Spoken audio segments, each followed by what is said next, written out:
Mathematics में आज हम लेकर चलेंगे क्वेश्चन नंबर 4 आप एक्सरसाइज 6.2। 6.2 में अभी तक हम लोग मिलकर पढ़े थे क्वेश्चन नंबर 3 तक के क्वेश्चन, जो कि बेस था पैरेलल लाइन और ट्रांसवर्सल लाइन के बेस पर। ठीक है, तो चलिए चलते हैं एक्सरसाइज 6.2 के बाकी क्वेश्चन को भी कंप्लीट करने के लिए। आपको मैं बता दूं कि आप एनसीईआरटी मैथ हेल्पलाइन चैनल पर क्लास 9 की वीडियोस देख रहे हैं, साथ ही साथ पिछले ईयर में मैंने क्लास 8 को पढ़ाया था। तो क्लास 8, क्लास 12 और अभी कंटिन्यू क्लास 9 तक की वीडियोस हमारे इस चैनल पर अवेलेबल है। आप अपने मित्रों को या अपने जो बड़े भाई हैं उनको आप इस चैनल के बारे में बता सकते हैं।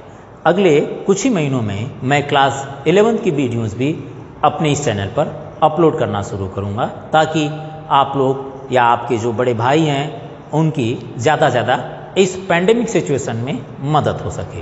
तो चलिए शुरुआत करते हैं एक्सरसाइज 6.2 क्वेश्चन नंबर 4 में। क्वेश्चन नंबर 4 कह रहा है, जरा देखिएगा, फिगर 6.31 की बात कर रहा है। PQ is parallel to ST and angle PQR is equal to 110 degree. ये गिवन है, देखिएगा PQ गिवन है, PQ is parallel to ST and angle PQR is 110 degree and angle RST is 130 degree. So find करने के लिए पूछा है, किसकी वैल्यू पूछा है? Angle QRS। आपको याद होगा ट्रांसवर्सल और पैरेलल लाइन की जो कंडीशंस के बेसिस पर हमने बहुत सारे पॉइंट्स को डिस्कस भी किए थे, वो अगर याद होगा तो हम इनकी वैल्यू आसानी से फाइंड कर सकते हैं। दो तरीके हैं, एक ऐसे बता देता हूँ, एक लिख कर बता देता हूँ, जो आप अपनी कॉपियों में नोट कर सकते हैं। देखिए QRS फाइंड करना है, कौन सा एंगल है भाई? ये एंगल आपको फाइंड करना है। इसको फाइंड करने के लिए आप दो तरीके से, एक तो बताया कि R के पैरेलल, देखिए यहां से अगर एक लाइन पैरेलल खींच लेते हैं, खींच लिए, ये लाइन पैरेलल हो गई इसके, मान लीजिए ST के पैरेलल हो गई, ST इसके पैरेलल है तो ये इसके भी पैरेलल मानी जाएगी। अगर ये 110 डिग्री है तो ये भी 110 डिग्री होगा ना, मैं तरीके बता रहा हूँ।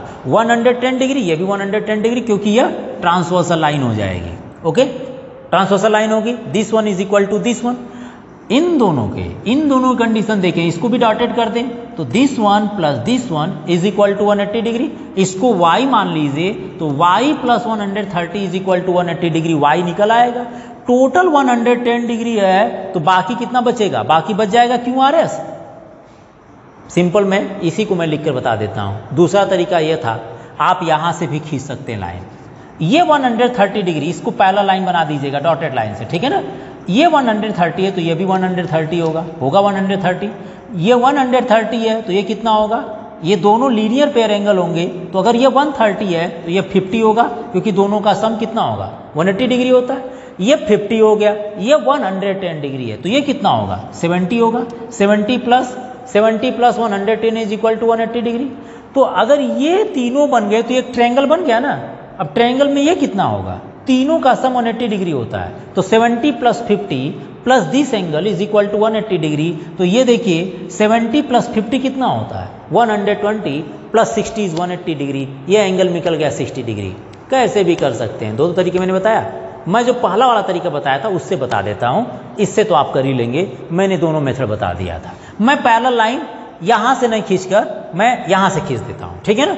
चलिए, पहले वाले मेथड, ये दूसरा मैंने वहां पैरेलल लाइन ले लिया था, ठीक है, ये रब कर दिए।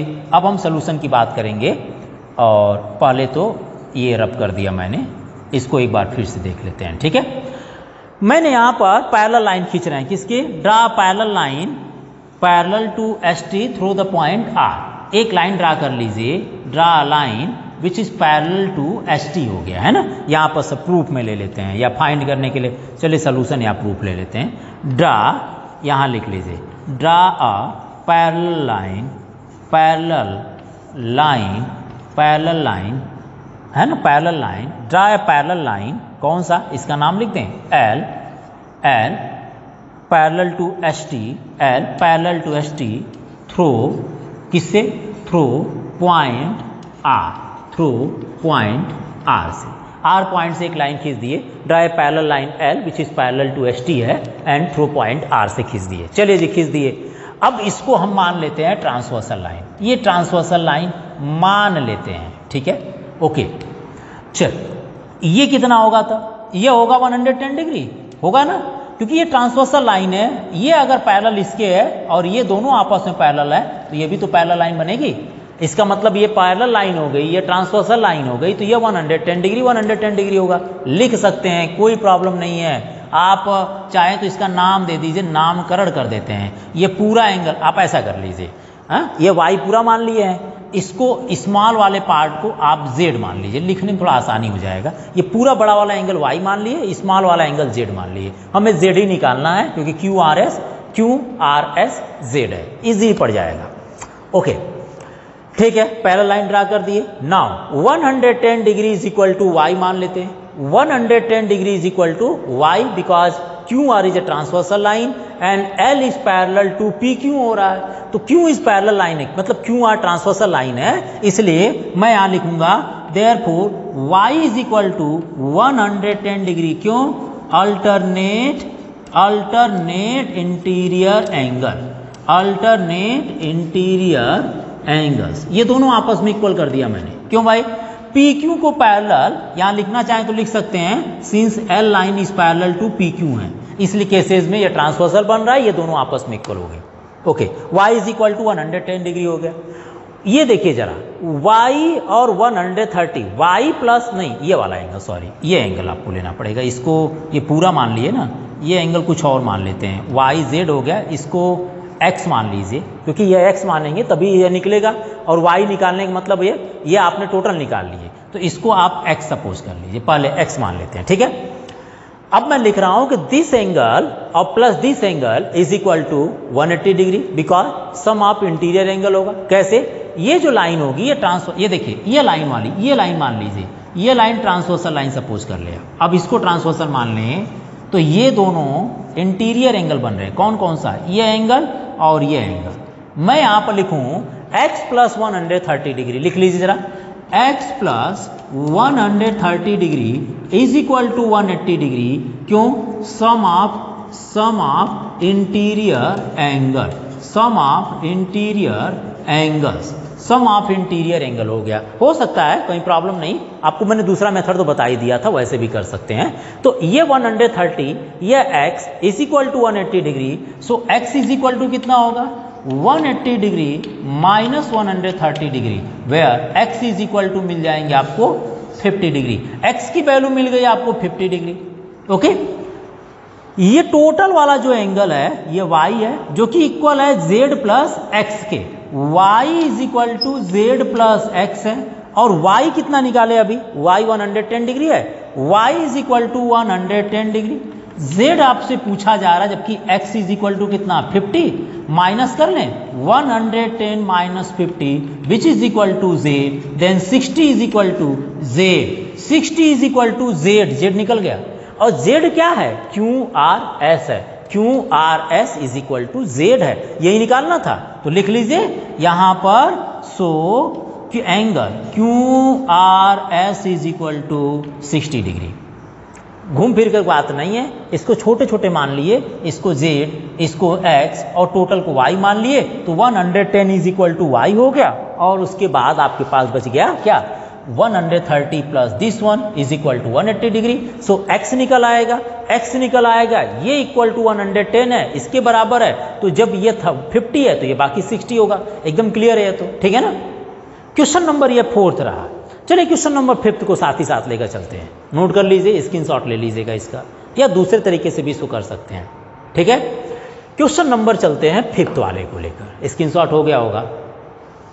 ओके, कभी कभी मान कर चलते हैं कि ये x ही मानने पर हो जाएगा, पता चलता है कि नहीं इसको और मानना है ना, फिर मानते चलिए तो फिर और सपोज करना पड़ता है। मतलब ये मैथमेटिक्स है, इसमें लेटर सपोज तो चलता ही रहता है। क्वेश्चन नंबर जरा 5th देख लीजिए, इसमें क्या कह रहा है। फिगर आप बना लीजिए कॉपी में अपने। यहाँ पर AB एंड CD 2 लाइन्स है, पहले उसको बना लेते हैं। AB एंड CD 2 लाइन है, हमने AB और CD बना दी है। ठीक है, साथ ही साथ इसमें एक ट्रायंगल बन रहा है, वो PQR एक ट्रायंगल बन रहा है। चलिए बना लेते हैं ट्रायंगल को भी, ये मान लेते हैं PQ है और ये R है। ठीक है, क्वेश्चन को बना लेते हैं एक बार। फिगर में क्वेश्चन जैसा बना है पहले वो बना लेते हैं फिगर को। यह आपका हो गया A, यह B, AB, नेक्स्ट AB, और ये जो लाइन है ये C, और इसको मान लीजिए D, A B and C D हो गया। Next A B is parallel to C D है, ये पॉइंट आप पी मान लीजिए, इसको मान लीजिए क्यू, और इस पॉइंट को आर सपोज कर लीजिए। ये एंगल आपका वाई है, ये एंगल आपका 50 डिग्री है। देख लीजिए जो गिवन है उसको नोट कर रहे हैं। इस एंगल को एक्स नाम से दिया गया है और ये टोटल कितना है 127 डिग्री है। क्वेश्चन में दिया है A B is parallel to C D है, angle A P Q is equal to 50 degree and angle P R D is 127 degree. X and Y की वैल्यू पूछा है, मुझे लगता है इजी हो जाएंगे, ये इजीली आप सॉल्व कर सकते हैं। ये दोनों लाइन पैरेलल लाइन है तो एक बार इसको ट्रांसवर्सल सपोज कर सकते हैं अगर आप इंक्रीज करें तो, ठीक है ना, और दूसरी बार इसको ट्रांसवर्सल सपोज करते हैं क्योंकि ट्रांसवर्सल लाइन काम कर रहा है। एक फॉर्मूला और बनता है exterior angle is equal to sum of the two opposite angle. अगर नहीं जानते हैं तो हम उसको यूज नहीं करेंगे, अगर कहीं पढ़ लेंगे तो हम उसको यूज कर सकते हैं। पहले तो आप देख लीजिए, अगर हमारे पास ये अल्टरनेट, ये आपका ट्रांसवर्सल लाइन है, ठीक है ना, अगर ये ट्रांसवर्सल लाइन है x की वैल्यू आराम से फाइंड कर सकते हैं। कैसे, देखिए x एंड दिस वन, इस ट्रांसवर्सल लाइन के दोनों साइड में है, ये दोनों लाइन पैरेलल लाइन है। आप लिख सकते हैं, देखिए क्या, x is equal to 50 degree, x is equal to 50 degree, क्यों, यह है अल्टरनेट इंटीरियर एंगल। क्या है, अल्टरनेट इंटीरियर एंगल है, क्योंकि ऐसे केसेस में ए बी और सी डी जब पैरेलल लाइन है, मैंने इसको ट्रांसवर्सल लाइन सपोज कर लिया तो ये दोनों आपस में अल्टरनेट एंगल बना रहे हैं। अब बाकी बात रह गई y के लिए। y के लिए आप एक काम करिए, इस एंगल को फाइंड कर लीजिए। ये तो आप जानते हैं ना कि किसी भी ट्रायंगल के सारे एंगल का सम 180 डिग्री होता है, तो आप इसको z मान लीजिए। आप एक पॉइंट पर बनने वाले एंगल को फाइंड कर सकते हैं, बन सकते हैं ना, z plus 127 is equal to 180 degree होगा। तो यहां लिख लीजिए जरा, z plus 127 is equal to 180 degree क्या होगा, लीनियर पेयर एंगल। क्या है यह, linear pair angles, linear pair angle. इसमें z is equal to 180 degree minus 127 degree कितना होगा, 10 minus 7 is 3 and 7 minus 2 is 5। तो यहाँ पर z मिल जाएगा आपको 53 degree, z is equal to 53 degree आ गया। अब बन गया ना, ये तीनों आपस में एंगल हो गए किसके, किसी भी ट्रायंगल के। तो in triangle P Q R हम अगर लिख दें, in triangle P Q R angle y plus x plus z, y plus x plus z which is equal to 180 degree. Then x की वैल्यू कितनी है, x is equal to 50 degree है, y find करना है, x is equal to 50 degree, z कितना होगा, z 53 degree आप find कर लिए हैं, z 53 degree is equal to 180 degree.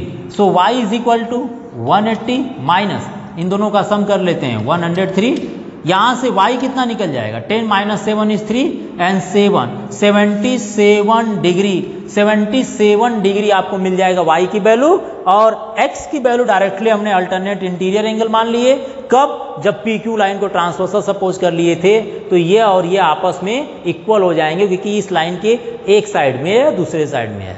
तो x निकला गया, y निकल गए। I think x and y की वैल्यू पूछा ही गया था। एक बार आप इसको नोट कर लीजिए। क्वेश्चन नंबर 6 की बात कर लेते हैं इसके बाद। Figure 6.33, P Q and R S, ये आपकी लाइन जो है आर एस है। P Q and R S are two mirror है placed parallel to each other, that means यहाँ गिवन है P Q is parallel to R S है, एक दूसरे के पैरेलल हैं। An incident ray A B, ये एक रे है जो कि ए बी स्ट्राइक होती है पी क्यू मिरर पर, strike mirror P Q at the point B पर हो रही है, उसके बाद वो रिफ्लेक्ट होती है। रिफ्लेक्टेड रे मूव्स, ये रिफ्लेक्ट होने के बाद पहले incident ray then reflected ray, यहाँ पर पॉइंट सी पर, point C means R S mirror पर पॉइंट सी पर क्या करती है, स्ट्राइक करती है, ठीक है। Again reflect in the direction of C D है, back along C D. Prove that, prove क्या करना है ये जरा देख लीजिएगा। To prove A B is parallel to C D, ये जो रे है और ये रे आपस में पैरेलल बन रही है। इंसिडेंट रे रिफ्लेक्टेड रे, यहाँ से हो रही स्ट्राइक कर रही फिर से रिफ्लेक्ट हो रही है, इंसिडेंट रे और ये वाली रे जो रिफ्लेक्टेड हो रही है ये क्या आपस में पैरेलल है। पैरेलल की कंडीशन आप जानते हैं, मैं पहले बता देता हूँ एक बार। जब दो लाइन पैरेलल होती है और कोई लाइन ट्रांसवर्सल ले लिए तो आप कर दीजिए क्या, इसके ऊपर एक एंगल और ये एंगल 1, मतलब कोई भी एंगल अगर आपस में इक्वल हो जाता है तो दोनों लाइन क्या होती है, पैरेलल मानी जाती है।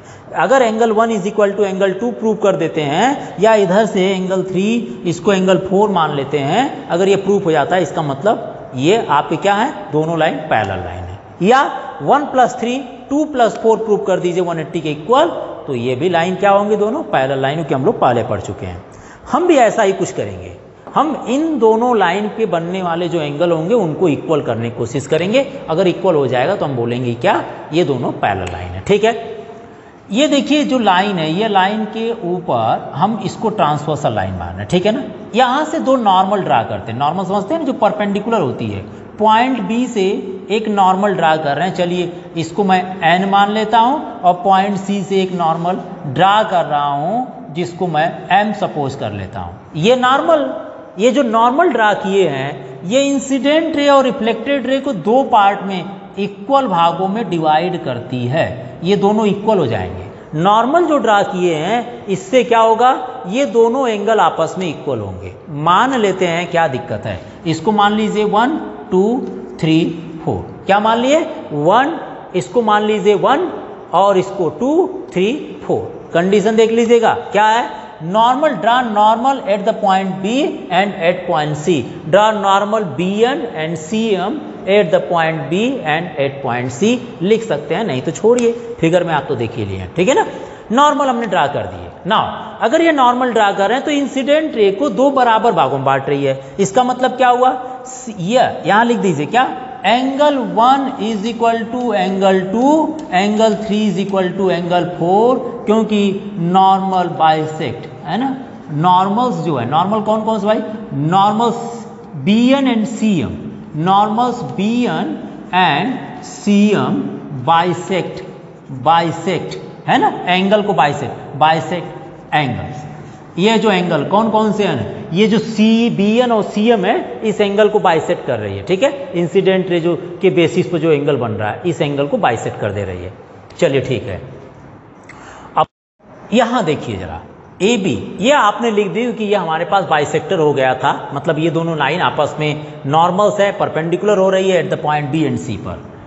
ध्यान से देखा जाए ये बी एन और सी एम के बारे में क्या कहेंगे, सिंस बी एन परपेंडिकुलर है पी क्यू पर, सी एम इस परपेंडिकुलर है सी किस पर, आर एस पर है, तो बी एन और सी एम जो नॉर्मल है ये आपस में पैरेलल है। क्या है भाई, ये दोनों लाइन पैरेलल है, देख लीजिए फिगर से भी देख सकते हैं, वैसे भी पैरेलल होंगे। क्या लिखेंगे, since B N is parallel to C M है, जब ये लाइन और ये लाइन आपस में पैरेलल हो गई तो ये लाइन क्या हो गई, इसके लिए ट्रांसवर्सल लाइन हो गई। आप अगर देखें फिगर के अकॉर्डिंग, यहां लिख दीजिए सिंस बी एन जो नॉर्मल है पर पैरेलल टू किसके हो गया, सी एम के है, B N is parallel to C M है, देन यह है कि नहीं है, देख लीजिएगा फिगर ड्रा करेंगे जो नॉर्मल, ये आपस में पैरेलल लाइन होंगे, कि फिगर से ही देखने पर लग जा रहा है, जो नॉर्मल ड्रा करें वो आपस में पैरेलल ही होंगे क्योंकि वो सीधे चलते हैं, ठीक है ना, जो दोनों लाइन पर परपेंडिकुलर हो रहे हैं। ओके, इसमें जब ये दोनों लाइन पैरेलल हो गए हैं तो इसके ऊपर ये लाइन जो हो गई कौन सी, BC, and BC is transversal line है, since BN is parallel to CM है, BN is parallel to CM है, एंड यहां लिख दीजिए and BC is transversal line है। क्या भाई, ट्रांसवर्सल लाइन है, BC is a transversal line है। अगर ये ट्रांसवर्सल लाइन हो गई और ये दोनों लाइन आपस में क्या हो गए, पैरेलल लाइन हो गई, तो इसके ऊपर ये एंगल और ये angle 2 is equal to angle 3 होंगे। क्यों, अल्टरनेट क्यों होंगे भाई, अल्टरनेट इंटीरियर एंगल है, अल्टरनेट इंटीरियर एंगल्स हैं जो कि आपस में इक्वल होते हैं। अल्टरनेट इंटीरियर एंगल हो गया इसलिए ये दोनों इक्वल हो गए। क्यों, क्योंकि BN और CM पर पैरेलल हो गए और BC एक ट्रांसवर्सल लाइन है, ऐसे केसेस में 2 और 3 आपस में इक्वल होंगे। हो गया। अब जरा इसको, इन दोनों पार्ट को मैं ऐड कर रहा हूं, देखिए इन दोनों पार्टों की ये दोनों आपस में इक्वल है। मैं अगर करूं लेफ्ट टू लेफ्ट और राइट टू राइट ऐड करूं, angle 1 plus angle 3 is equal to angle 2 plus angle 4 लिख सकते हैं ना, इन दोनों को ऐड कर दें अगर, तो angle 1 plus angle 3 is equal to angle 2 plus angle 4। यहाँ पर एंगल 1 और एंगल 3, जहाँ एंगल 3 है वहाँ पर एंगल 2 रख दीजिए, रख सकते हैं, और जहाँ एंगल 2 है वहाँ पर एंगल 3 रख सकते हैं। क्यों भाई? क्योंकि यहाँ पर अब अभी उन्हें निकाले हैं, ये एंगल 2 और एंगल 3 आपस में इक्वल है। एंगल 1 प्लस एंगल 2 क्या बता रहा है? एंगल 1 प्लस एंगल 2 मतलब A B C which is equal to angle A B C. Angle 3 plus angle 4 which is equal to B C D which is equal to B C D. अब जरा देखिएगा, यह angle हो गया ए B सी, कौन सा angle? ये वाला एंगल, और बी सी डी कौन सा हुआ? ये पूरा एंगल। जब ये एंगल और ये एंगल इक्वल हुआ तो ये दोनों लाइन पैरेलल हो गई ना, ये दोनों लाइन क्या हो गई? पैरेलल हुई कि नहीं? ये एंगल और ये एंगल अगर इक्वल हो गया, ये वाला है ना, तो ये क्या हो गया? ट्रांसवर्सल लाइन हो गया। It's so that BC is transversal line and AB and CD are parallel line हो गया। It's so क्या लिखेंगे? It's so ये इक्वल हो गया। ये इक्वल होने का मतलब which is alternate interior angle हो गया। इसको लिख लीजिए पहले यार, क्या? Which is alternate interior angle है, which is alternate, which is alternate interior angle, which is alternate interior angles हो गया। अगर ये दोनों इक्वल हो गए, कौन कौन सा? ये एंगल और ये एंगल इक्वल हो गए, इसका मतलब so A B is parallel to C D माना जाएगा कि अल्टरनेट इंटीरियर एंगल इक्वल होने पर ये पैरेलल माने जा सकते हैं। फिर से देखिएगा मैं क्या कर रहा हूँ। सबसे पहले फिगर में क्या था? ये दो लाइन थी जो इंसिडेंट रे रिफ्लेक्टेड रे हैं। मैंने यहाँ से नॉर्मल खींच दिया जो कि बाइसेक्ट कर रहा है इंसिडेंट और रिफ्लेक्टेड रे को दो पार्टों में। ये एंगल 1, ये एंगल 2, ये 3 और ये 4, ये आपस में इक्वल हो गए। अब मैंने एक पार्ट को, जब ये नॉर्मल जो ड्रा किए हैं, ये नॉर्मल अगर आपस में पैरेलल बन जाए तो ये एंगल 2 और एंगल 3 इक्वल होंगे। ड्रा फिगर से ही आपको पता चल जाएगा कि एंगल 2 एंड एंगल 3 आपस में इक्वल हैं, because BN and CM are parallel हैं and BC is transversal line है। ऐसे में जब ये इक्वल होंगे, इन दोनों को ऐड कर दीजिए और जहाँ 3 है वहाँ 2 और 2 के प्लेस पर 3 रख दीजिए, ताकि angle 1 + 2 which is denoted by angle ABC होगा and 3 + 4 which is equal to BCD हो गया। और आपका अगर किसी भी लाइन के ऊपर, अगर ये लाइन मान लेते हैं, इस लाइन को मान लेते हैं, इसके ऊपर ये लाइन, ये एंगल हो, ये ट्रांसवर्सल लाइन मान लीजिए, और ये एंगल ABC BCD ये और ये इक्वल हो गया, ये ट्रांसवर्सल लाइन हो गई। इसका मतलब ये दोनों लाइन आपस में क्या होंगे? पैरेलल हो जाएंगे। ऐसा ही आपसे पूछा गया था। कोशिश किए बताने के लिए, नोट कर लीजिएगा। अगले वीडियो में बात करेंगे एक्सरसाइज 6.3।